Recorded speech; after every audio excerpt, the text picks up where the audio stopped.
No introductions here. I'm Ben Rossi. I'm here, of course, with the reason you all are here today. The most important reason. The Legacy Championship here. Come on. Oh, no, let's be honest here. Ben Stark. Ben Stark joins me today, helping out South Florida Magic, lending his expert brain power. Well, I'm excited to be here. It's been a while since I've been in the booth. Get to watch some Magic. Yes, and some Legacy and Modern, but right now Legacy more important. Just to dive right in, we have American Stoneblade, Patriot, Just Guy, whatever you like to call it, versus Grixis. A very classic matchup, very dueling colors here. Who would you say you think is favored in this sort of matchup? Well, I mean, with similar decks, I don't really know who's the favorite. I played Blue Red Stoneblade actually in the last Legacy tournament I played in GP Jersey last year.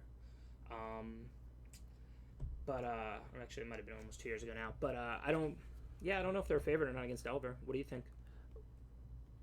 Traditionally, the way Delver has always beaten Stoneblade is by very much playing a tempo game. You try to get out, you turn one threat, daze their next play, maybe bolt their Stoneforge after they play it, get in your damage while you can. But Grixis Delver, it doesn't have... Is he running... Okay, he's running 4 days. Is he running any stifles?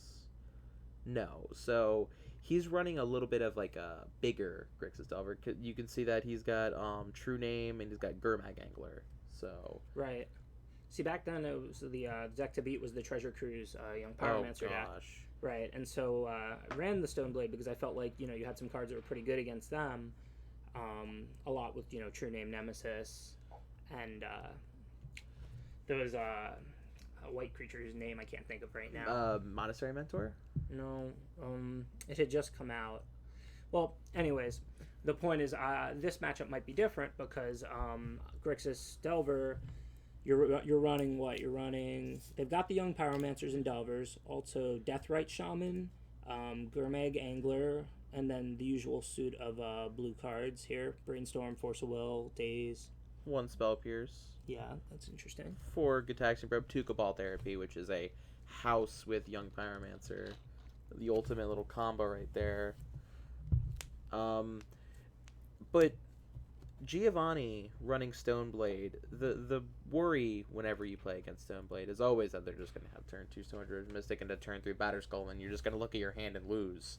So it's important to see the texture of Zach's hand to know if he's actually able to fight something like that.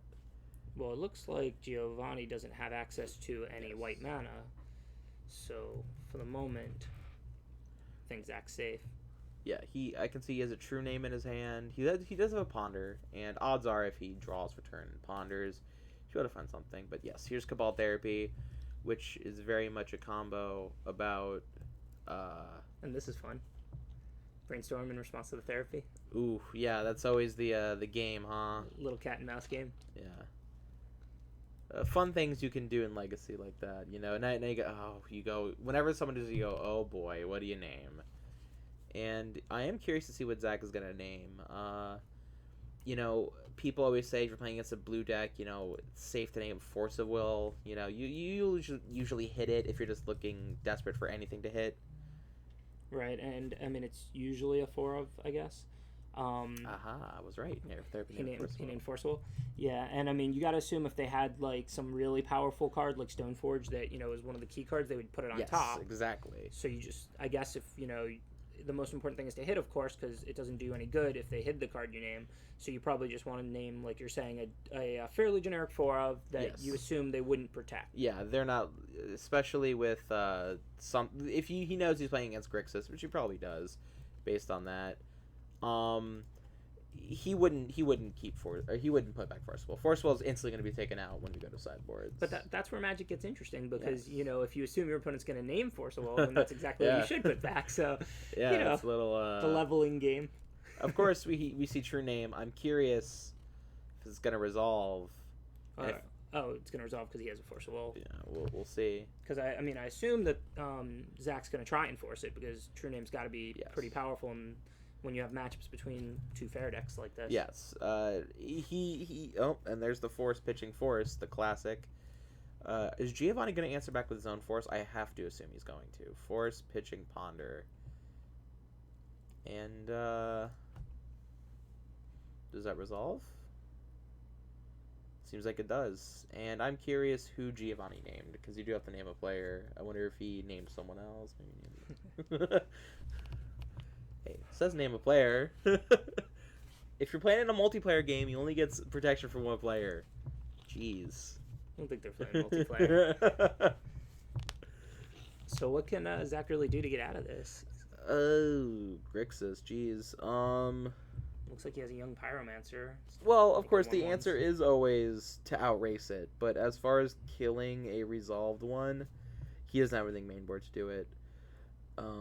Even a little bit of a spoiler, looking in the sideboard, I don't see a way to kill it.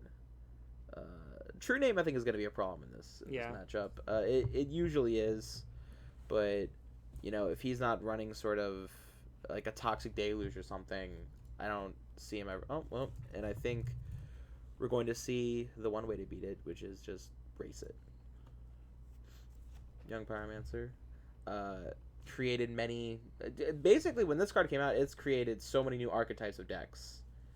It's basically created it's made Gataxian Probe a 4 of in so many decks when it wasn't really before. It makes sense. I mean, you play that, you have 3 mana, let's say 1 mana available, you play a 1 mana spell, a probe, you make 2 more 1/1s. I mean, that's an incredible 2 mana card. Yes. It's funny that they printed that in a core set. It's so powerful. Normally that's the realm of 8 mana Chandras. Titans. Yeah, or Titans. Actually, Titans are pretty powerful. Specifically green ones. So, is this game about even, or after Giovanni kills the Pyromancer, is the true name probably going to mop up? I think that once Geo untaps, and if he's able to, which I'm sure he'll be able to, if he's able to kill that young Pyromancer, then I don't know what Zachary's going to do.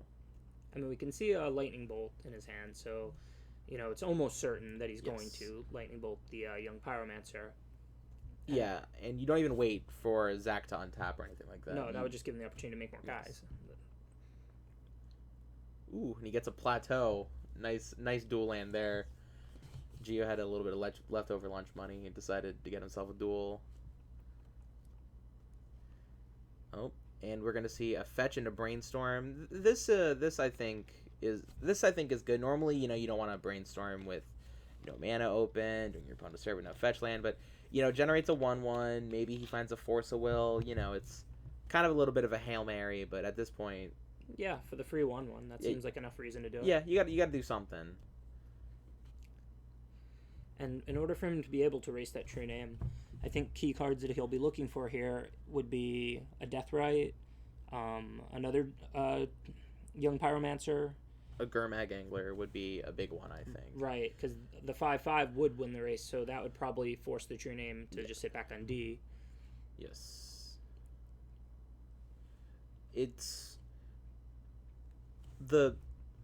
I'm sorry, I lost my train of thought. Deathrite Shaman is another good one because, as you said, if the Gurmag Angler does come out, at worst the True Name Nemesis can just blank the Gurmag Angler each turn, but a Deathrite Shaman will get through and will just slowly drain him of all his life. And we can already see people in the chat commentating on you being here. Yes, Ben Stark is here. I'm excited to be here. Yes, we're excited to have you because, trust me, we need actually good players to commentate once in a while. Not like us. Oh, and by the way, second true name. Oh, gets days though. Wow. Not too tough a decision. Walked right into that one. Jeez. And I believe though he picked up a Deathrite for turn and he has a Ponder.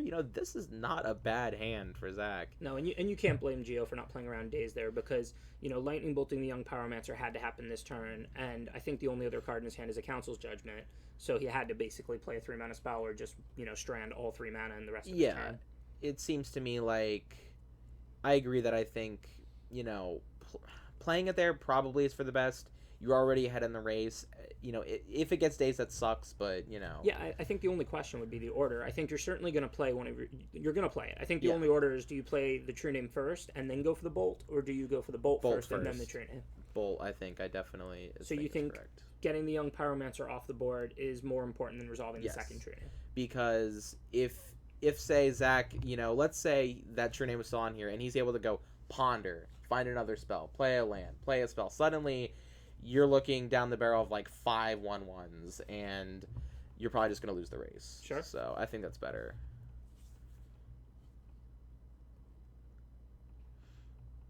Oh, and he flashes back the Cabal Therapy.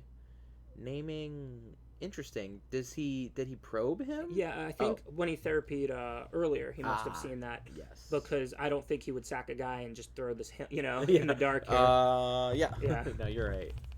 You're definitely right. I didn't think about that. Yeah. I'm still not sure how much I love the play, given that unless he's playing something that's going to get Council's Judgment away, what would Geo do? Cast Council's Judgment and get rid of a Goblin token? Yeah, it doesn't seem... Yeah, I agree with you. I think that's a little premature. It depends on what Zach's going to do. If Zach's about to cast a Gurmag Angler, then it makes perfect sense. Or a Deathrite Shaman, I guess. Sure, yeah, but I feel like the play is so slow on Zach's part that he's just not going to win the race. And, of course, top deck Lightning Bolt on your Deathrite Shaman is pretty good, too. Swings for 1. And he has a bolt. I mean, bolts are surprise damage in this matchup, so who knows? But I mean, you're not going to race a true name by lightning bolting the opponent here. Like you said, he would need a Gurmag Angler or that Deathrite to stick around to have any real shot. A Brainstorm, that's a card. Does he? Yeah. So his ways to gain life are Deathrite. I assume he has some tropical in his deck or something. Yeah, he plays 1 tropical. And that's not the best Brainstorm. That's 2 lands and another bolt. Yeah, because down to 6 with no way to remove it. I mean, even if he found a young Pyromancer or a Gurmag Angler here, it looks like it would just be too late. I agree. I think that this game, at least, is in the bag for Giovanni. Giovanni normally, by the way, pilots Reanimator. But top 8, aren't they best of 5s? This time around, which makes combo a little worse. That's a little, meta thing, but maybe that's perhaps why he chose to play Stoneblade. But well, that's cool. Makes sense. Yeah, but it's longer games. I like it. And you guys are mirroring the Pro Tour. They went back to best of 5.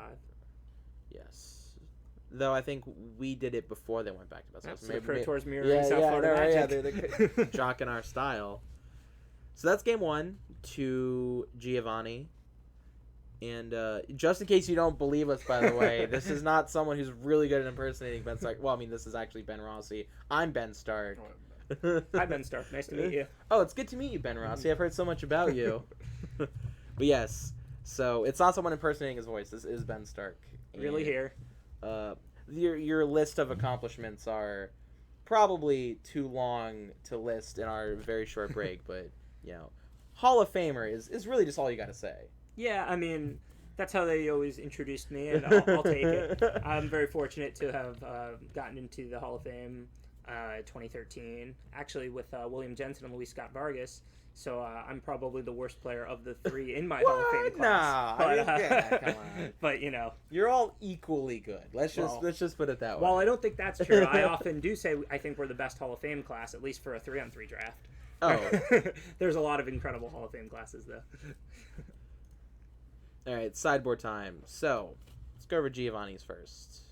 After seeing Zach's deck, what do you think Giovanni's going to be bringing in? Well, I mean, it looked like True Name was probably the most important card. So anything that can help protect that or interact with that. It doesn't seem like Giovanni's sideboard is really that stacked for this matchup. I'm sure the Pyroblasts will come in. And he'll probably want to take out some Force of Wills, as you pointed out. I think you're definitely taking out all 4 Force of Wills, as long as you have 4 cards to bring in. I mean, Engineered Explosives is fine versus all the tokens from... Is it just me, or does that look like Giovanni's sideboard is 16 cards? Because it's all 2 loves. Oh, that's a good point. Is that 16? I might have made a typo. Oh, no, there's only one wear and tear. It's one wear and tear. But so for Giovanni, it's interesting because, if he wants to take out all 4 Force of Wills, the only cards that he has are really good in this matchup, I would say, are the 2 Pyroblasts. But I assume he'll also bring in maybe the Engineered Explosives. Yes, to deal with the young Pyromancer tokens. And then from Zach's perspective, he's got also Force of Will is basically the only card that he really needs to take out, right? And I mean, maybe Spell Pierce is probably still pretty good. And he has to bring in some Abrupt Decays, maybe. Yeah, Abrupt Decay is good because it hits equipment, it hits the Germ token for the Batterskull. Pyroblast is good. Painful Truths. Sulfuric Vortex is also a possible one to bring in. I mean, I couldn't really see him bringing that. It's a little risky, but it does beat the Batterskull, you know. I think he's going to want those Painful Truths. I mean, this is the kind of matchup where you trade off a lot of spells, right? Yes. And I mean, we saw like that game, they both had one card, no cards left in hand by turn 4 or 5. Yeah. I could definitely, if I were Zach, I think I would be bringing in the Painful Truths along with the Pyroblasts. So maybe taking out the 4 Force of Wills for those 4. Maybe also he wants to bring in an Abrupt Decay or a Grim Lavamancer. I don't really know. Grim Lavamancer is another interesting one because it's another card that doesn't have to attack into True Name to do damage. Mm-hmm. It can just throw lava at Giovanni's face. It comes out the turn before Stoneforge. Yes. So it can flip it profitably. I think I would want that in also. So I think if what's his next worst card to take out? Maybe maybe a Daze. Well, he's going to be on the play now, so I think Daze is at its prime here. Yeah, that's true. So I don't know. We'll see. Maybe the Spell Pierce because you're worried less about his spells and more about his creatures. Yeah, that makes sense. Take out a Spell Pierce, put in a creature kill spell. I think we should see those. I mean, if Painful Truths is not for this matchup, I don't know what it's for. Yeah, any grindy matchup, that's right. like instant you want to put that in. Right, and not having Pyroblast wouldn't make sense. So it'll be interesting to see if he boarded in the Lavamancer or the Abrupt Decay or not, or just those 4. Speaking of which, I do see a Daze in his hand, so I wonder if he's going to... We also see a Force of Will in his hand, though, so I'm not really sure what he sideboarded out. You know what? That's a good point. I saw another Force of Will, so obviously he kept at least... Oh, well... He obviously kept... Powerful Polluted Delta. Yeah, I know, right? It gets you a Deathray Shaman, too. Maybe that Deathray Shaman lives in that underground sea. Or something like that. It just comes with him. Yeah, I'm curious what he would have took out, because, I mean... Yeah, I mean, I'm thinking about that, too. Almost all of his cards look good in the matchup. You know, I mean, you're not trying to take out your creatures. You know, I don't think you're trying to take out your lightning bolts. I mean, they, you know, it seems like it would have to be Force of Will. Yeah. Maybe Jataxian Probe? Yeah, but Probe makes your young Pyromancers... Not having Probe makes your young Pyromancers a lot worse. It seems to me... And it makes your Cabal Therapies worse. Seems like there's no reason to take them out. Force Will, to me, just stands out as the card. Cabal Therapy is a card you could definitely board out. It's, you know, they're not a combo-ish deck. But it is good against Stoneforge Mystic. Yeah, it is good against Stoneforge.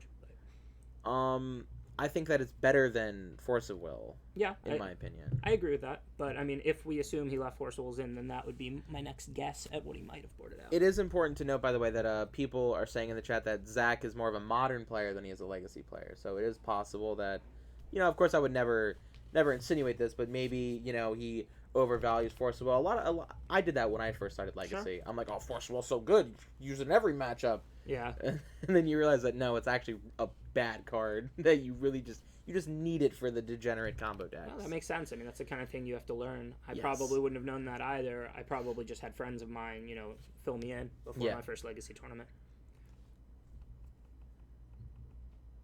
All right, turn 2. Ponder from Zach, looking for another land. He finds 2 and a Gurmag Angler. You know what? I actually think it's probably a keep. I mean, Wasteland will probably hit. Yeah, well, he needs land, right? Yeah, speaking of which, Gurmag Angler, Big Daddy Zombie Fish, the Goyf Fighter, any other number of titles can be given to Gurmag Angler. He's a good card. You know, it's surprising that this random common from, what was it, Khans or... Well, Delve is a powerful mechanic. Was it from Khans or it might have been Fate Reforged. Fate Reforged. I don't know the symbols. I'm pretty sure it's from Fate Reforged. Regardless, he's great. Yes, he's good. Black for a 5/5. It's pretty strong. Yeah, well, Delve's a powerful mechanic. Yes. I mean, anytime you're cheating on mana, that's always something you should have your eye on in Magic. And, you know, even though it looks like it costs 7, it really costs 1. So. Yeah. I mean, you know, and it's even better that it costs 7 because it gets around stuff like, you know, Counterbalance and things like that, or Chalice, you know. Sure. You can pay 1 mana and they just can't counter it. So this is interesting, plowing the Delver. My inclination would be to plow the Deathrite, but I mean, maybe he's got more removal for that later before it gets out of hand. I don't know, because I mean, Deathrite's adding mana. There's a fetch land Yes. in the graveyard. It's definitely scary because let's just say even if Zach didn't have another land to play, he could force a True Name this turn. Mm-hmm. He does have one. Giovanni obviously thinking he needs this game to go long. Yes. And really both of these decks actually shine in the long game, which is why I'm glad that we put it on round 1. It's 2 fair decks, you know. Yeah. It's not Belcher versus Ant or something like that. Well, I'm glad too, as I'm not an expert Legacy player, and this is a matchup that I feel like I understand. Yeah. Like I said, the last Legacy tournament I played, I happened to play Blue White Red Stoneblade. How did you like it, by the way? It seemed like a sweet deck. I mean, I didn't do that well in that Grand Prix. I think I won a couple matches, but didn't make the second day. But, you know, I mean, it does a lot of things that I really like. I've had success with Stoneforge before. Yeah. Well, I mean, to be fair, Ben, I know you're a much better player than me, but at the last GP I went to, I also didn't do so well. So, you know, I know how you feel. Yeah. I'm in the same boat as you. Yeah, well, I tell people all the time, you know, they always see, you know, when you're in the top 8, and that's what they remember you for. But, you know, there's a lot more tournaments that even top pros do poorly at than they do well at. Yes, I've definitely heard pros tell stories about, I went like 0-4 drop in this tournament. It's like, really? It's like, hey. Nah, the key to Magic is you got to show up and play well all the time, so that when you do draw well, then you do, you know, you put yourself in a position to actually get a good finish. So I guess this is a brainstorming response to True Name. I did, when I said that he could force a True Name, he's definitely forcing a True Name through right now, or at least trying to. He does have a Daze and a Force in his hand. That's pretty dangerous, but I only think he has 2 blue cards, so it's not... Oh, by the way, Geo brought in Blood Moon. It's interesting to see that he did. You know, Blood Moon is pretty good against Grixis, but at the same time, if they have a draw with Young Pyromancer, your Blood Moon is just 3 mana, do nothing. Yeah, and especially on the draw. I mean, I find that to be a pretty tough sell for me. I mean, you're expecting to be on the back foot, having to answer their stuff, and you're going to have time to Blood Moon them. Yeah, I think that I agree with you on there. Also, by the way, that's pretty devastating. Force out the True Name, play a Wasteland, waste your land. Oof. Geo's very behind now, and I don't know if I see the Council's Judgment in his hand right now. And he's so far away from being able to cast and or resolve a Council's Judgment anyway. Yeah, I mean, there's a Daze, there's a Force. I think Zach, you know, don't want to speak too early, but he's definitely in the driver's seat right now. You know, he's got the wheel. Giovanni definitely had a last game, but hey. But, hey, you know, as far as answers go, Stoneforge missed a game bad. That's got to get dazed, right? Yeah, I think you definitely daze that. I mean, he doesn't have a removal in his hand. I mean, this is what daze is for. He's tapping out. You know, maybe I know it's your only blue card, but you know you've got a lot of blue cards in your deck. You can hope to draw another one. Wasteland, you know, it's an all right draw. I mean, not the best at the moment, but you can be sure that Giovanni's going to play another Wasteland. And believe it or not, keeping a Stoneblade deck off of 3 or 4 mana is actually pretty important. You know, it's not like Rug where they can just whatever, they're on 2, they don't care. But, you know, he wants to be able to do things. It's interesting. I mean, if Giovanni was to find a fetch land or something here and was able to Blood Moon, it would resolve. I mean, he would still have to deal with the Deathrite and the True Name, but it would basically lock Zach off spells for the rest of the game. The Deathrite would be a lot worse, by the way, if the Blood Moon resolves, because I don't believe he's playing out a single basic, so... No, it would only be useful for casting a couple of spells. Yes. You know. Oh, no, that's true. You can't tap it to add mana, but... Oh, and he's going to respond with exiling a spell. Okay, so he's going to drain before it dies. Geo still needs to find the Council's Judgment, I believe. I can see a Snapcaster in his hand, which is another reason why I think Zach might wasteland him here. You know, Zach's definitely going to wasteland him here. I mean, you're up, you know, you're hitting for 3, and all you want to do is just, you know, not have much go on. Yes. And not let your opponent cast spells, right? You want to delay. Yeah. I mean, it's tempting to play Young Pyromancer and Ponder, but I don't know. I mean, I think I would just, you know, happily waste that Volcanic, and then, you know, I'd probably play the Wasteland, play the Young Pyromancer with Daze up, and then waste the Volcanic. Yes. I think that's the best way of sequencing your cards. And you're not that scared if he has the plow or he has the bolt and he gets rid of the young pyromancer, because then he's not getting rid of true name. He's still taking 3. He's not doing that much on his turn that's that important. So I mean, I like this line. Yes. I think the only thing he should have done was probably just left the wasteland open to pay for days, just in case. And then, seeing that it resolved, then waste. I agree with you. Right. Though I don't see days in his deck. You still that's an easy way to play around it. Right. I mean, maybe he knows Geo doesn't have days. Maybe. And I don't know, what's completely standard for Stoneforge these days. I mean, do they play days normally? I mean, I've seen Stoneforge with days, but usually they don't go for it. They like the Spell Pierce more, the Force of Wills.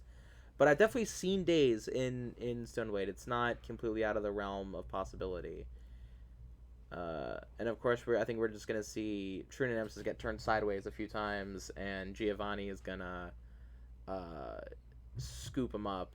So what is Zach working with now? I see a Ponder, Forcible. What's that other card in the middle? Brainstorm. Wow, those are some powerful cards in this man's hand. And he hit Bolts, Deathrite, Ponder. I mean, maybe not the best mana tapping there, given you have Gurmag Angler and Deathrite that you want to cast if you hit it. Yeah. I think leaving up red is really only useful for Bolt, and you're not going to be playing a Bolt this turn anyways. So no, it's much more important to be able to cast your creatures. I agree with you there. Do you think that you keep these 3 or do you shuffle? I mean, I don't know. I mean, those are 3 decent cards, but they kind of just don't do anything for you right now. Yeah. But he keeps them. Bolt's not bad. I mean, Bolt's pretty good given, Geo's on a 3-turn clock. Bolt makes it 2, and if he cracked a single fetch land, Bolt makes it 1. But Geo, by the way, drew a Wasteland. Should be a good card at this point. I mean, would normally be a good card, but True Nemesis is out, so right. That's definitely not what he wanted to draw. He wants to draw a Council's Judgment. No, I mean, it looks like he's choosing a Snapcaster, probably going to look to try and find Council's Judgment. Yes. So he'll be pondering or brainstorming. I imagine probably pondering. If you don't have a fetch, Ponder is definitely the better card to play, 100%. I actually really like Ponder. It's one of my favorite Magic the Gathering cards. It's so good. It's so good that it's now banned in Modern, right? Oh, it's been banned in Modern for what, like years? Yeah, I mean, basically since the first Modern Pro Tour, when Storm was incredible. It had everything then. I think it had Rite of Flame, Preordained, Ponder, I don't know, and then they got rid of all that stuff. Interesting. Giovanni pondered and kept what, in my opinion, is a very mediocre group of cards that don't do anything for him. Well, what did he keep? He kept Force of Will, Stoneforge Mystic, and some other third card. So he has to believe that he didn't know about the Bolt, so he had to believe that next turn he could resolve Stoneforge, get Batterskull, and then be able to race True Name that way. I guess, but that seems to me like a very... It's tough if he shuffles. I understand, like, he needs to answer the True Name, but he doesn't even have double white. Oh, you know what? That's a good point. I didn't even think about that. So he may have felt that his only way, since he does have a Spell Pierce and a Force Will, he may have felt his only way to be able to get back in this game was going to be to protect that Stoneforge next turn. And by the way, we see the Deathrite Shaman coming down, which is just another nail in the coffin. Giovanni forcing it from 1 to 0 and conceding. So interestingly, we thought both players would take out Force Will, and both players left in Force Will. So are we wrong about that? Either we're wrong, they're wrong, or nobody's wrong, and it's just up to personal choice. If we're taking the, current, school system method, everyone's a winner, We're not wrong. Everyone's right. Well, the interesting thing is Force is okay. I mean, clearly it's playable in the matchup, right? Oh, yeah, and it's not amazing. It's not a key card. We know that, right? I mean, they're not playing some combo deck that you draw your Force, you beat them, you don't, you lose, or something like that. So what are they taking out? That's the interesting question. You know what? Did we see any sideboard cards from either player, actually? That's the more important thing to note, because I don't think I saw any from Zachary, and I don't think we saw any from... Oh, but we saw Blood Moon. Yeah. So interesting that I mean, it is possible that he took out some number of forces. He may have left, 2 in or something like that. Sure. Take out 2 forces to put in 2 Blood Moons. But it seems to me that Pyroblast is just better. Right. It's hard for me to imagine that they're not boarding in Pyroblast or that they're not boarding in Painful Truths. Yes. I don't know. I mean, they certainly know their decks better than I do. And like it's not like, oh my god, how could they have Force Will on their deck? Oh, Like yeah, sure, it's okay, But I just don't understand. It's hard for me to envision what they're going to take out if they're not going to take out Force Will, because all of their cards are basically card drawing or creatures or removal. And let me tell you something. In this matchup, I am not taking out a single creature on either side. The creatures are way too good. I would board in more creatures if I had them. Right. It is tough to connect. Maybe Geo might have took out his Jitte. Or maybe Jace. Maybe he took out some number of Jace. I could see that. On the draw, maybe JC thinks it's a little too slow. Took out some of them. Could be a tough card to resolve against a deck with Daze and Force Will. Yeah.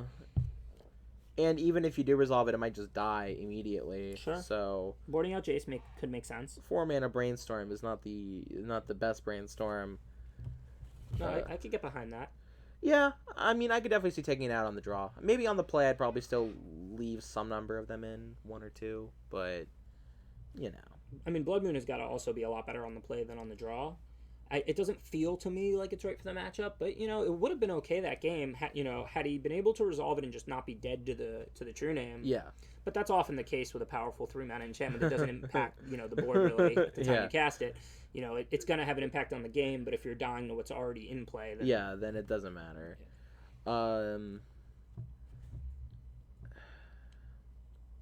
Yeah. It'll be interesting.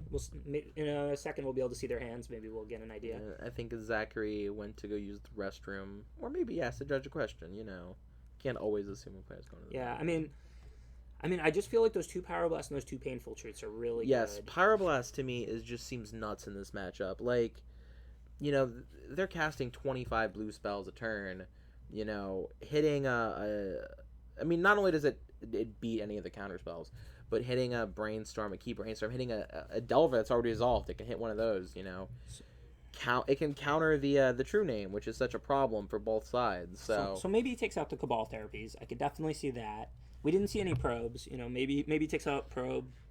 Yeah. Kind of figures my young Pyromancers are not going to live. I'm taking out the therapies anyway, so I don't need to see their hand as much. Yeah, shave off a few of those. I don't know. I would be interested in talking to these players afterwards and seeing their mentality for sideboarding. Yeah, we can probably do that and then let everybody know what we find out later. But that would be my best guess right now. Based on what we saw that game, I would guess that it had to be some amount of probes in the therapies or something like that. And for Geo, I mean, I don't know. Maybe he didn't sideboard a whole lot. Maybe he brought in the Pyroblast and the Blood Moon, brought out the Jaces, something of that nature.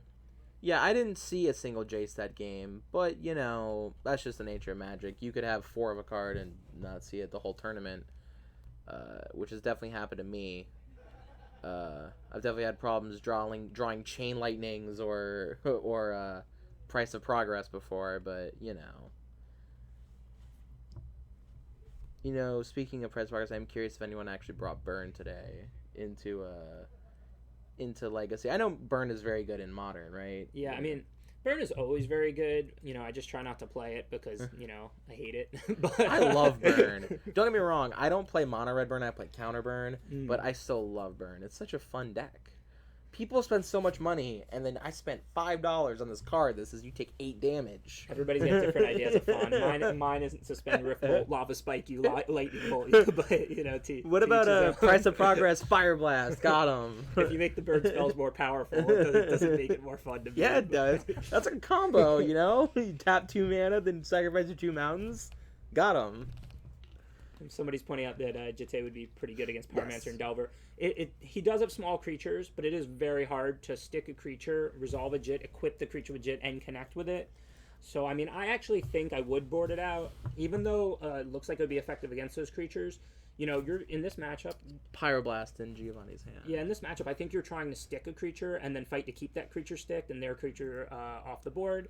I don't think you can expect to be able to cast a Jitte, equip it to your creature, and connect with it. By the way, of course, a card, for some reason we didn't mention, Ancient Grudge brought that in. Good against the equipment. I mean, it answers Batterskull, and Batterskull's great. But, I mean, I think my inclination is to try and keep Batterskull off the board. What's an interesting thing? I don't mean to interrupt you, but I'm just noticing that Giovanni's not running Sword of Fire and Ice. Okay. Only Batterskull and Jitte. Interesting. Why no Sophie? I mean, do you think Sophie is particularly good right now that it should be there? Yes. Sword of Fire and Ice, I think, is always... I think you always put in those 3 equipment. I think you always Okay. put in Batterskull, GT, Sword of Fire and Ice. Sword of Fire and Ice, not only is it good against all the Delver decks, you know, any sort of like red, blue, like Grixis or Rug, but even against decks that aren't that, like against Death and Taxes, you know, hit them, kill one of their creatures, draw a card. It's so much value. I think it's really great. Sure. I think for me, it's just hard to envision successfully doing all this equipping. Oh, of course. I mean, sometimes you can, of course. But so I figure, he might be playing GTA more as an answer to elves or certain decks that can't really stop you from equipping. True enough. And I don't heavily played elves, I'm just saying. And oh gosh, there's way too much elves in our meta. Like that deck should not be as popular as it is down here. And Batterskull is obviously like you don't have to equip it once you put it in play. Yes. If you just untap with Stoneforge for 1 turn, you're able to just put the Batterskull in play. That's the advantage of the Batterskull. By the way, we see Giovanni, of course, playing around Wasteland like the very smart player he is. Not about to fetch some non-basics, get Wastelanded twice, and then lose. Right, especially as a player who's bringing in a Blood Moon. We know Yeah. he's trying to go the basics route. Let's see. Oh, there's a Gataxian probe, so, you know. Clearly, at least some, if not all of those, are still in. Yes. I mean, Zach might have just boarded up to 65 cards. You can do that now. Yeah, You might have just shoved the whole sideboard right into his deck. If he's got 75 cards, he wins the really long game where both players deck, right? We see, by the way, that Giovanni's hand is very heavy on removals and counter spells. He's got 2 Pyroblasts and a Source of Plowshares. Zach knows, of course, that there's no way this Delver is sticking around. Well, I mean, it might. He has a Daze and a Spell Pierce. He's definitely going to fight to keep this Delver. But there's just so much removal in Giovanni's hand. So Giovanni looks like he's deciding whether he's going to Pyroblast or Plow and first or not, and then Ponder. Because I'm sure that he's going to cast the Ponder, but, it's like, which spell do you want to resolve more? Yes. And Giovanni does need to cast the Ponder because he needs some sort of gas in his hand. He is, it's nice to have a bunch of removal, but at the same time, you need to actually win the game. Right, and you see him finger the plains and then decide to Ponder. And, this is kind of interesting because, this play could easily be right, but you do want to decide all of this at once. Yes, because if you're doing this and then you're untapping, like, if your opponent's paying attention, they know that there's something else you want to do. And also, when you're pondering, you might not want to play the volcanic island before the ponder. You probably do, but you might not want to because you might want to play a different land should you choose to. Should you end up drawing one off ponder. By the way, he did find a Stoneforge Mystic and a Vendilion Click, a card we haven't talked much about in this matchup, but definitely a good card, definitely a fine card. Provides you an advantage even after they kill it. Yeah, and it flies over all the young Pyromancer tokens, flies over Deathrite Shaman, it's pretty good.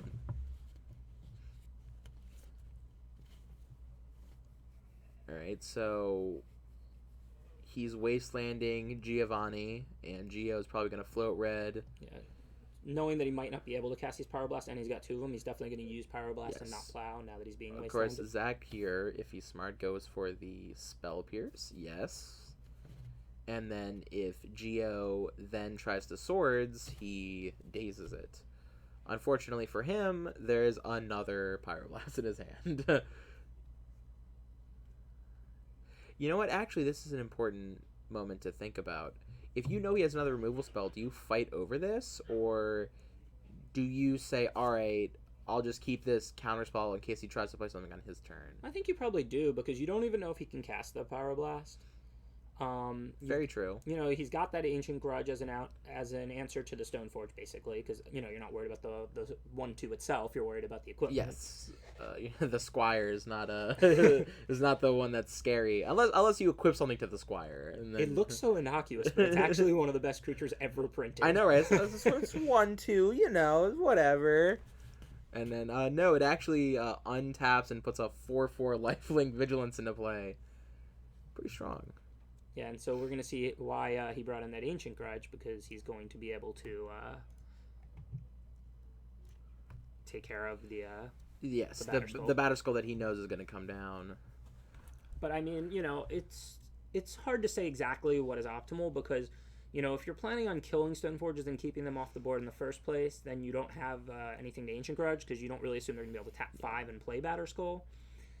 And Batterskull does, Ancient Grudge does have a high chance to be a dead card.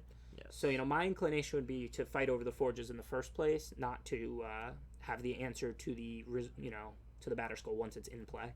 But it always depends on what you're taking out and everything. Yes. Interesting note, by the way, this Delver will not flip. This Delver refuses to flip. I was going to mention it, and then he went to his next turn, and he still didn't flip. Though, what he is going to do now, though, I think, is he doesn't want to draw that card on top. So I think he's going to respond to the trigger and fetch. He won't get another chance to look at the top, but he won't be drawing that card, hopefully. Which, we're not sure. I'm just going to go ahead and guess as a land. Maybe we'll get a chance to see. I'm really curious. Please show us that. No love. He's a jerk. Pretty unlucky for Delver to go this many turns. Yeah, flipping. That's pretty gross. I mean, that's how I feel when I play Delver, but I'm always unlucky, and whenever my opponents wins because they're lucky. Of course. So I'm a good Magic player. Interesting. He has how many Volcanics are left in his deck? Has he gotten Wastelanded once or twice this game? Just once. Just I the think. once in his yard. All right, so he's got 2 Volcanics left, and Batterskull about to get Ancient Grudged. Yeah, and he's got to kill that right now. If you let him untap with it, he gains the ability to return it to its hand to protect it, right? He has a grudge against Batterskull. That's not clever or funny. Well, no. Jeez, Ben. Wow, what did I do? It wasn't even supposed to be a joke. I have to lay down the law. My bad, man. I don't mind a clever pun, but you're just saying the name of the card. Everybody knows it's called Ancient Grudge. All right. Jeez, dude. My bad. You have a real ancient grudge against me, don't you? I can still leave. You're right, you can. Morning. I just got here. Please don't. We need you. No, I'm just kidding. I will be here all day. No matter how bad the puns are. Delver finally flips, by the way, off Forcewell, which is still in the deck, interestingly enough. Yeah, I mean, we still just haven't... We've seen what he's boarded in, we just haven't seen what he's boarded out. Yeah, he has like a 68-card deck at this point.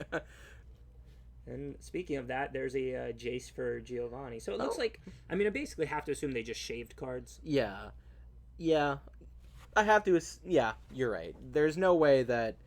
Because I don't see what else they would take out. If there's Forcible and Jaces in the deck, they just have to not be 3 and 4 of them, Yeah. Maybe it's 1 Jace, 2 4, something like that. And with how good these decks are at seeing cards with Ponder and Brainstorm and Fetches, there's nothing wrong with going down on the numbers of, your, let's say, mediocre cards in the matchup, but not removing every single copy. Yeah.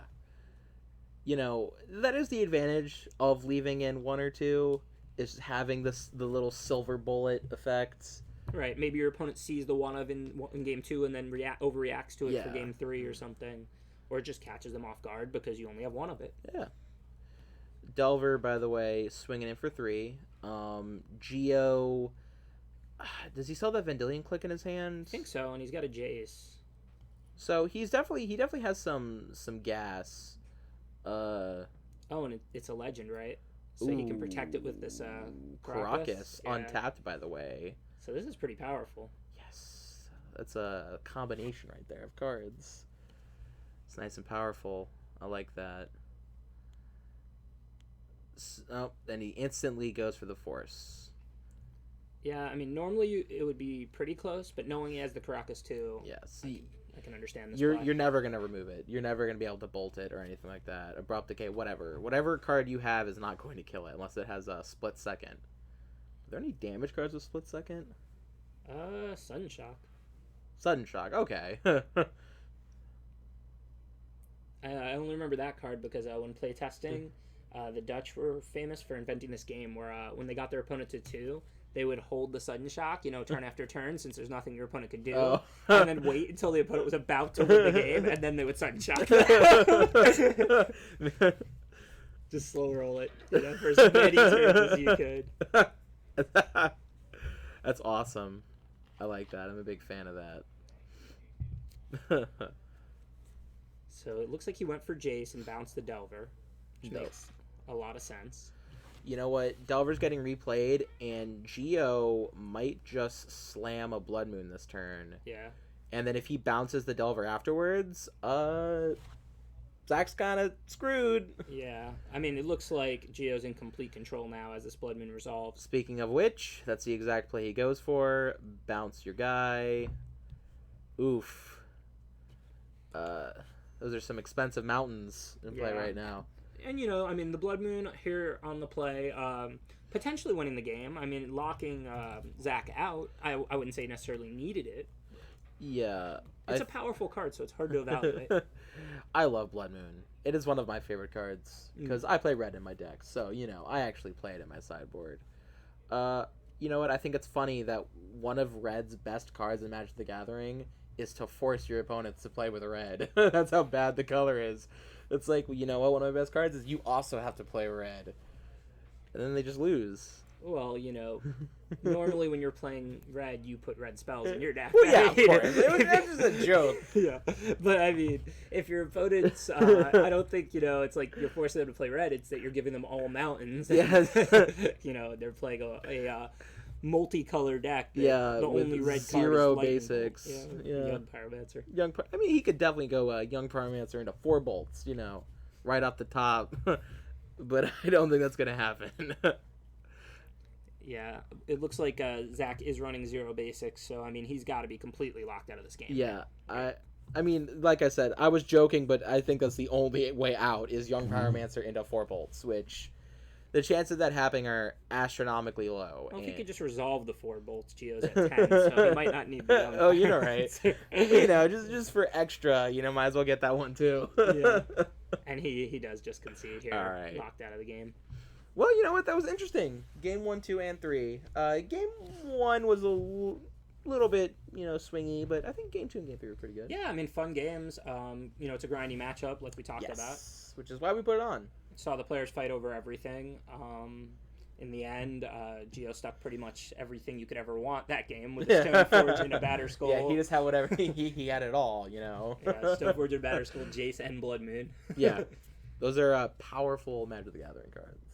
So, what did you think of your first time commentating a Southward Magic match, aside from yelling at me for? Listen, I've worked with a few people who like to throw a few puns out there, so I have to lay down the law. I consider that my responsibility.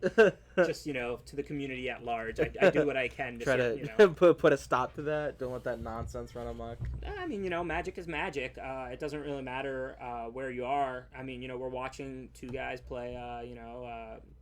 Decks, cards, slinging some spells. It was, I mean, that's a fun matchup. There's a lot of matches of Magic where you watch where, look, it's also Magic, but yeah, they're not interacting exactly. One person is, getting ready to combo off and they die the turn before or something. Yeah. But in this matchup, we saw them fight over pretty much everything, every turn. Lots of decisions being made. Lots of if I keep this, but if he has this, it's very nice. That's good Magic, as they say. Whether or not to kill the creature now